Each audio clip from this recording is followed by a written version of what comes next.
Si toi aussi l'arrivée de l'automne te donne envie de cuisiner des légumes de saison, reste dans cette vidéo, je te montre comment faire des knödel au butternut.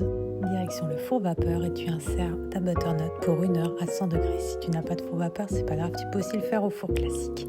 Une fois ta butternut refroidie, tu la coupes en deux, tu l'épépines et tu récupères la chair pour en faire un écrasé de butternut.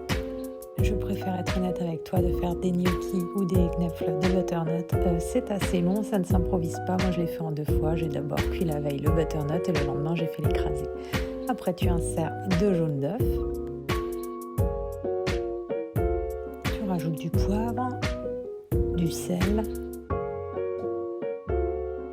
J'ai aussi rajouté de la noix de muscade moulue. Et à ce moment-là, tu vas insérer la farine délicatement, pas tout en une fois, que ça pénètre bien la purée de butternut. Et n'hésite pas à en mettre un peu plus que ce qu'il y a noté dans la recette si la pâte est toujours collante. Il faut vraiment que la pâte se détache facilement et ne colle plus aux doigts. Après, tu réalises un pâton, un petit boudin, et tu façonnes tes knödel ou tes gnocchis. Là, il faudra encore les couper en 2 si on voudrait des gnocchis. Ils sont un peu gros, là, c'est pour ça qu'on parle de knödel. Et tu les cuis 1 minute dans de l'eau bouillante salée.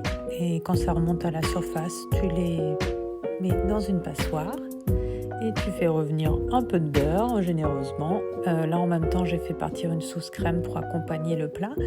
Et en même temps que la sauce crème est en train de réduire, tu fais revenir tes knödel dans la poêle.